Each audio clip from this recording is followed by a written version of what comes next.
So welcome back to another session. Today we'll be continuing to look at cost classification. However, we'll be looking at it based on activity level or volume. There are three major elements that we'll be taking a closer look at as it relates to cost classification based on activity level. And the first one is fixed cost, and it is also referred to as constant, capacity, period, or unavoidable cost. And fixed costs are costs that are independent of the activity level within the short term. That is, they remain the same in total in the short run, irrespective of the level of production or activity. So what this is saying is whether or not you make 100 units or 10,000 units or 10 units, your fixed cost will always remain fixed. And we have some examples of that below. The next element is variable costs, and these are costs that tend to move in relation to the volume of activity in the short run. So we're seeing where this is the opposite of our fixed costs, and variable costs are said to vary linearly or in direct proportion with changes in activity. So therefore, if your production volume increases by 20%, your variable costs will also increase by 20%. So the next element is the mixed cost. And these are costs that tend to in relation to activity, but not directly. So mix, it includes, as you're seeing in the picture to our right, it includes both the fixed and your variable component. So in order to make costs more meaningful, or for the purpose of forward planning and budgeting, etc., these must be resolved or separated into their fixed and variable component or variable element and assessed as such. And we have examples of those, such as utilities. So on certain utility bills, up to a certain point, so say up to 10,000 kilowatts, you pay $1,000. Above that, you pay $20 per extra kilowatt. So whether or not you're using 1,000 kilowatts, you'll be paying that money that it is up to 1,000 kilowatts. So that sort of mixed cost is, it includes both the fixed. So the fixed that doesn't change is, it doesn't matter how much you produce, it's gonna be the same. It doesn't matter how much you use, it's gonna be the same. And you have that variable that varies based on what is produced. So let's look at analyzing mixed costs, but more so separating mixed costs, because you have the fixed and you have the variable, but in the real essence of a business, you're gonna have some elements of both. So we know what mixed costs are, but we're gonna focus a little bit more on separating mixed costs, because in order to make it more meaningful and for it to be useful in the business, they must be separated. So the separation of mixed costs or methods that we use, we have the high-low method, the scatter diagram, and the least square analysis. However, we'll be focusing on the high-low method. So all in all, our questions for today, we'll be looking at separating mixed costs, but separated in using the high-low method. So what are the steps in the high-low method? First, it says to get the highest level of activity and its associated cost, and the same for the lowest level of activity. So you're getting the highest and the lowest level of activity, meaning production, and the highest and the lowest level of cost, their associated costs. The second step is to calculate the change in cost and the change in activity for each, meaning the change in cost at the highest level, the change in activity at the highest level, the change in cost at the lowest level, and the change in activity at the lowest level. Then you're going to calculate variable costs per unit by dividing the change in total cost by the change in activity. Then you're going to calculate total fixed costs. You're going to calculate that at both levels of activity, so at the highest level and the lowest level. And you're going to calculate that using the formula, the total cost formula, where we say total cost is equals to total fixed cost plus your total variable cost, right? Afterwards, you then use the equation of a straight line to find the mixed cost equation, or what we call the cost function. And that equation says y equals mx plus c, where y is equal to the cost function, or m is our variable cost per unit, and our c is our fixed cost. So we're seeing here where all these elements, we would have found them prior. So let's look at this in a question. So here we have the question here where we have monthly production costs for a business for the last 12 months, right? And here you have the reporting period, you have the months going down. Business started July, so it ended June of the next year. Then you have total production costs for every month. Then you have the level of activity also. Well, the question is asking us to find or to determine the equation of the total mixed cost function using the high-low method. So let's look at that. So let's go back to our steps. Our step says to get the highest level of activity and its associated cost, and the lowest level of activity and its associated cost. So our highest level of activity here would have been when? Look through, would have been April, where we had $380,000 in production costs. The corresponding level of activity here is 5,900. Our lowest is which one? Look through again. That would be January, where our total production cost is $200,000 and the corresponding level of activity is 2,900. So now that we know, we have gotten the highest level and its associated cost and the lowest level and its associated cost. Step 2 says to calculate the change in cost and the change in activity level for each. So the change in production cost. So the highest was 330,000 and the lowest was 200. So the change in production cost here, which is the difference, is $180,000. And we do the same for our units. So our highest was 5,900 and the lowest, the corresponding lowest, was 2,900. The difference here is $3,000, right? So we would have done steps 1 and 2.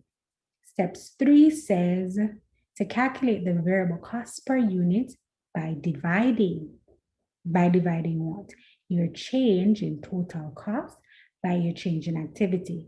So our change in total cost was 180,000 and our change in activity was 3,000. Dividing that, we got $60. So our variable cost per unit is $60 per unit.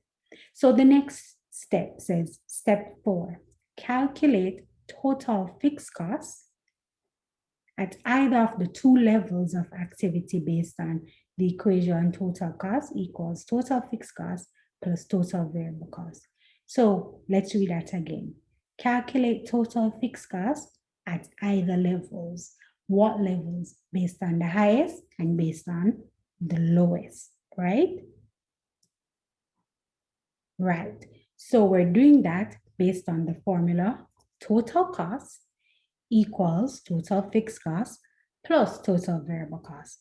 But what are we finding? This formula says we're finding total cost. But what the step says to find? The step says to find total fixed cost. This equation, the subject of this equation is total cost.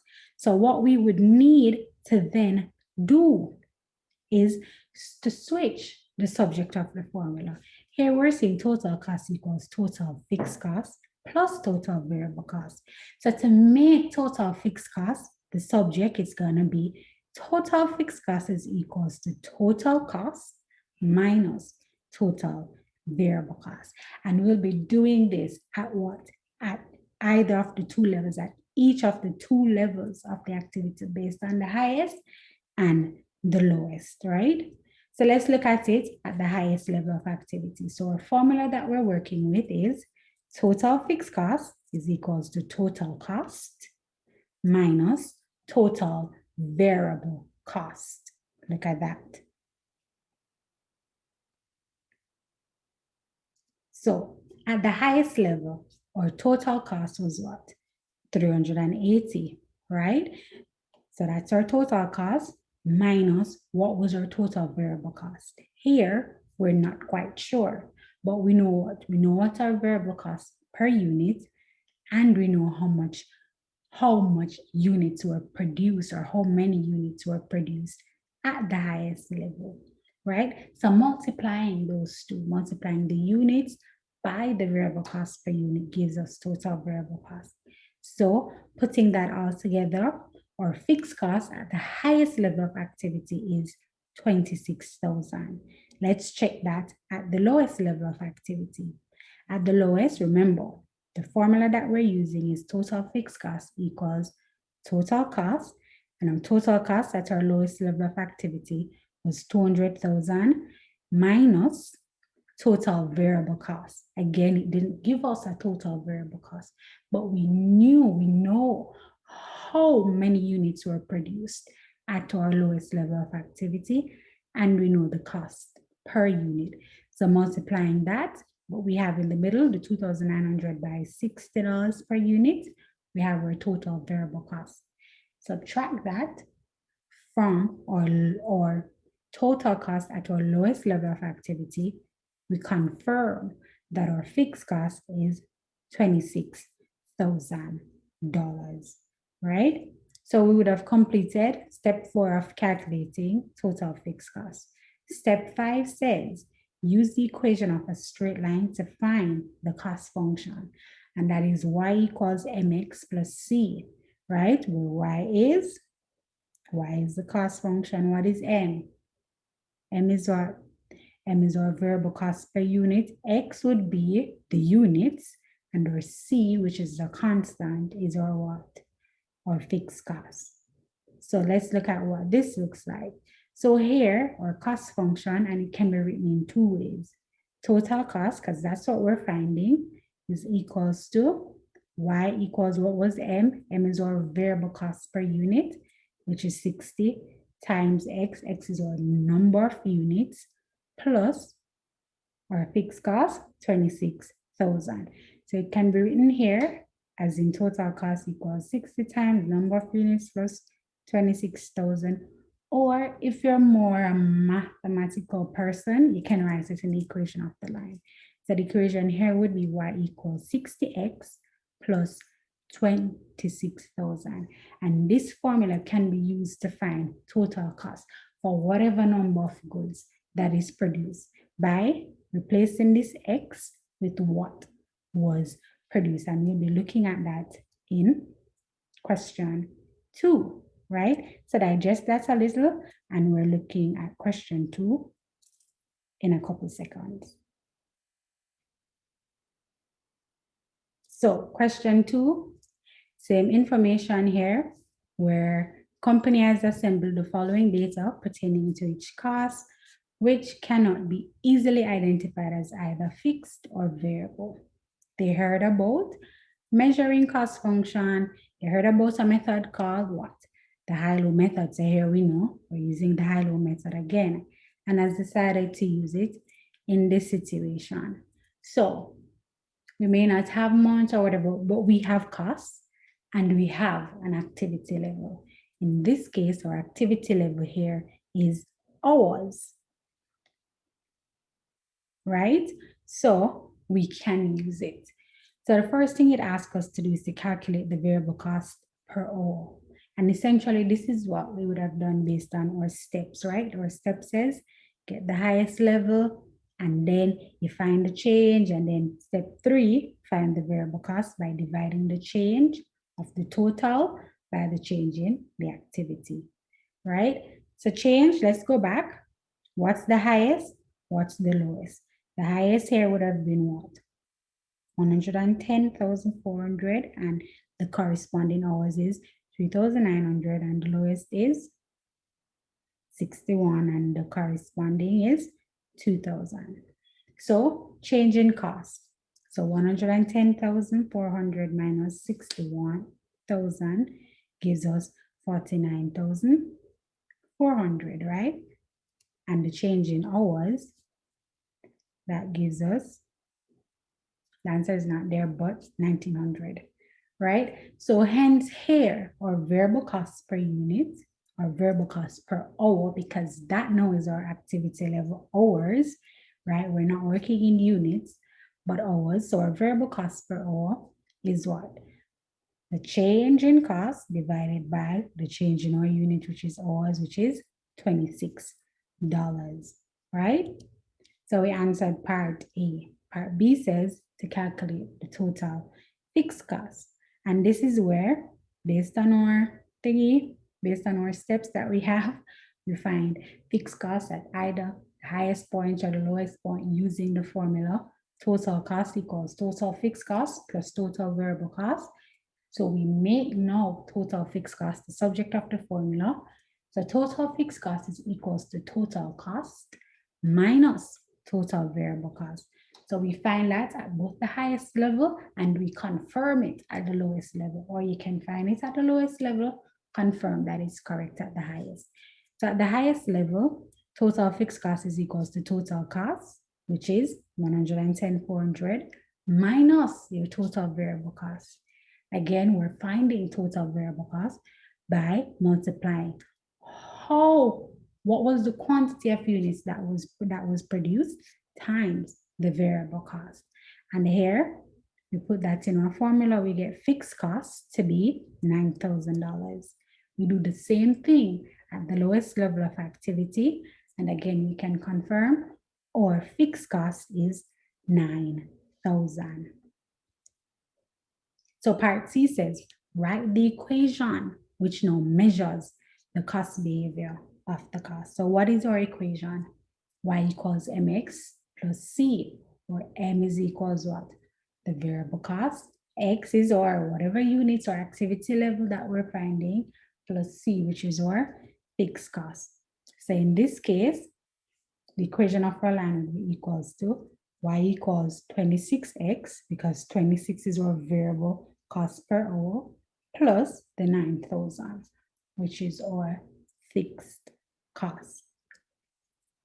So this question has an additional part. It says calculate the operating cost for 3,750 hours. Remember what I said before, this formula is used to find total cost, right? It's your cost function. That's what your Y is. So what it's saying is if we had used 3,750 hours, what would be our operating cost? What would be our total cost? So based on the formula, we know here that total cost is equals to 26 times whatever hours, whatever is our activity level, plus 9,000. So all we need to do is to replace that X with 3,750 hours, right? So here, if we had used 3,750 hours, our operating cost would be 106,500, because all we're saying is 26x, 26 times, what is X now?